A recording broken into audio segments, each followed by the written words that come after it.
Who the fuck was responsible for the LSU debacle Monday night? Les Miles or Jordan Jefferson? I think it was Jordan Jefferson. That's bullshit. It was that bitch Les Miles.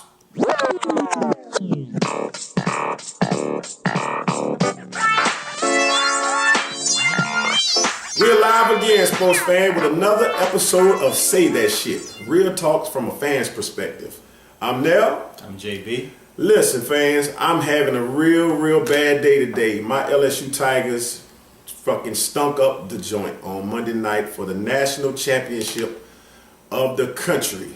We've turned a fucking goose egg. And I know we're supposed to get off. We actually start off talking about Saints and everything, but not tonight. We got to get into a little LSU football as to why things happened the way they did, why this game evolved the way it did, and why we came up with a L 21-0. So I'm gonna ask JB. I'm gonna turn it over to you, man, for a little bit. What do you think happened? We got the shit kicked out of us. We got out-coached. We got outplayed. It was a total embarrassment. 44 fucking days to get ready. Actually, it was 37 for them. 37, Alabama had 44 days. We had 37. Right. But you had almost a month. You knew the team that you was playing. Les Miles knew the situation. He knew their strengths and their weaknesses. And we showed up, and like you said, we dropped a goose egg in a nationally televised game. We embarrassed ourselves. 13-0 coming to the game. We get shut out 21-0. That was pretty bad. Yes, it was. And one of the reasons why I think that we got destroyed was Les Miles didn't have his team prepared. The coaching was absolutely atrocious. Look, when you're going up against a team like Alabama and a coach like Nick Saban, you have to have respect for that organization. You have to know that they're going to be prepared for everything that you did the first time you played them. Right. And what happened was Les Miles went into the game overconfident. We 13-0. We've been running the option. Hey, our offense been vanilla all year long. We've been running options. We've been running pitch plays. We've been getting passes mixed in here and there. But we've never been a complicated offense. We've never been a multifaceted offense.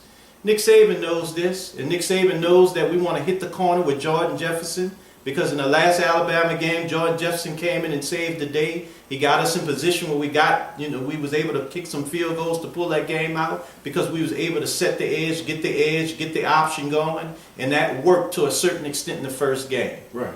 Nick Saban said that's not going to happen this time. We're going to work on that all 44 days and make sure that this does not happen. Also, on the offensive side of the ball for Nick Saban, they said, hey, LSU, we're going to give them more respect than they're giving us. We're not going to come out and run the same shit that we ran the first time, because we realized that LSU's defense is monster.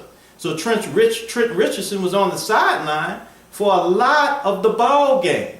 They came out and told McCarron, you're going to throw the football. We're going to catch them off guard with short, quick passes. The 44 days that they had to get ready on offense, they got McCarron ready to throw LSU off their track, off the scent, by throwing the football and getting that ball out of Trent Richardson's hands, who LSU thought, and who LSU prepared for, and who LSU put all of their eggs in a basket to stop, without thinking that McCarron was going to come out and throw that ball on them. And that's exactly what happened. So what makes you think that, what did you not see?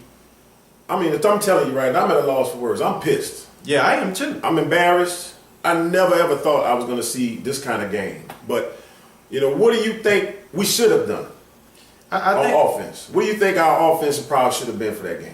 I think in our offense, we should have went back to the formula that we needed to win. When we went to the season, I always said that we never had one quarterback. And I know you're going to disagree with what I'm about to say. Mm-hmm. But we never had one quarterback. We had a two-quarterback system that was successful. And I think that we would have threw Alabama off by having Jared Lee come into the game, starting the game.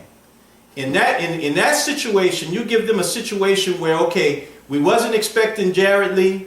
We can get some pitch plays going. Alabama was expecting Jordan Jefferson to run the option. You put Jared Lee in there, then you got some more options. What make you think Jared Lee could have done better, JB? I'm not saying. What do you see from Jared Lee that make you think Jared Lee could do a better job? This is not about Jared Lee doing better than Jordan Jefferson or Jordan Jefferson doing better than Jordan. You said we should have put Jared Lee in the game. This is about giving Alabama something else to think about. Well, how when you about come into having the game. Jefferson, preparing Jefferson to throw the fucking ball? Because they act like Jordan Jefferson they act like he can't throw the fucking football. That's not been proven, bro. The guy has made some plays downfield before, hasn't he? Yeah, he has. In big games? Yes, he has. So then why you think our coaching staff, I mean, I'm hearing on the radio too, just like you hearing, and all the fucking people talking about Jared Lee should have been in the game and we lost the game because Jared Lee wasn't in the game. I don't agree with that. I'm sick of hearing that shit. The bottom line, in my opinion, is that the fucking coaching staff didn't get these boys ready to play.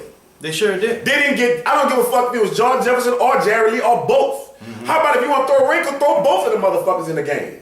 Let's see what happens.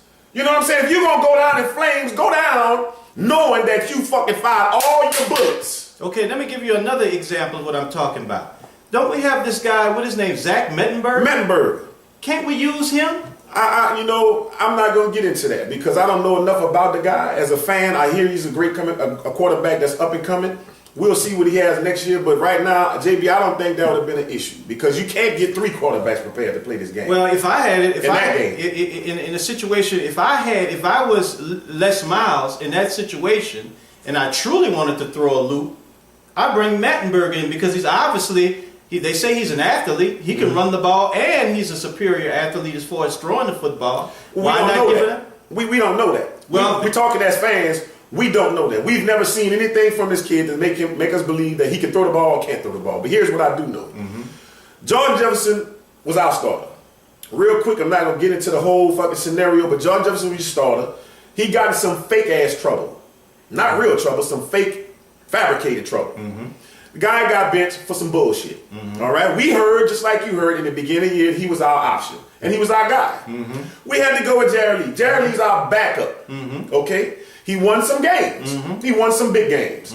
Made some nice throws. He went back to the bench. That was what the coach decided to do. Yes, sir. But I'm thinking that with Jordan Jefferson, they did not prepare him, JB, for what was coming to them this fucking Monday. Passing the ball, which should have been an option. You got 3 fucking good receivers on this team. You didn't use any of them. We didn't go downfield. We didn't challenge them downfield at all. I mean, what the fuck was that about? The best you got is a run option right, run option left, and a fucking quarterback draw? Well, really? What happened to our running game? I'm going to tell you like this here. Obviously, I mean, it's such a question that it seems like it's so simple. Why didn't just prepare him for the throw the football? But obviously, Les Miles and the coaching staff does not feel Jared Lee or Jordan Jefferson is capable enough of throwing the football against the Alabama defense. Well, we did just about what we needed to do, and that's forfeit the fucking game. And if that's the way they felt, then and we did forfeit the game. Did you see them lay down early in the third quarter, just run, when all we needed was one play to get back in the game? It looked like they conceded the game. They look like they said, we can't throw the football, we can't run it, so we're just going to lay here and lay down, and we're going to keep trying to run the ball, knowing that Alabama has a stout defense. We're going to keep pounding and pounding it without trying to throw the ball downfield. They gave up. They conceded the game. That's why they were shut out, because they didn't have the kahunas to go downfield and try something throwing the football. I think they went downfield a couple of times, but that was it. But this is my issue with Jordan Jefferson. This is my issue with him. The guy comes into the game. He has 37 days to prepare. Right. 37 days to prepare. The guy looked like he was nervous. He was uneasy. He was fumbling the ball. He had cadence problems, Les Miles said. He didn't look like he had the nuts or the kahunas. And by the way he played in this game, we know he had nothing to do with kicking somebody while they was down at that ball, because that's not even in his persona. He's not gangster. You know what I'm saying? He's weak. He's not a real man. Wow. You know what I'm saying? Wow. He went out there, he had fear in his eyes, Cornell. Okay. Fear in his eyes. So in November. Afraid. So in November. When they played Alabama, I got an answer for it. In November. I got an answer for that. You didn't see fear in Jared Lee's eyes? Yes, he had fear. So he's a man? No, I didn't say well, he was a man. He's a fucking pussy too. He's a bitch too. Well, he's a fucking weak ass boy too. Yeah, well, he's less than a man too. So guess what? We didn't even have 2 motherfuckers to make one. And I think with that being said, we just said that shit. We want to thank y'all for tuning in to another session of Say That Shit, where we had some real talk from a fan's perspective. Look here, if y'all have any suggestions that y'all want to give us so that we can debate them here on Say That Shit, Y'all can hit us up at Twitter at SayDatShit1. That's SayDatShit1 at Twitter. Or you can hit us up at our email address at SayDatShit@gmail.com. So until then, you want to peace out and say that shit.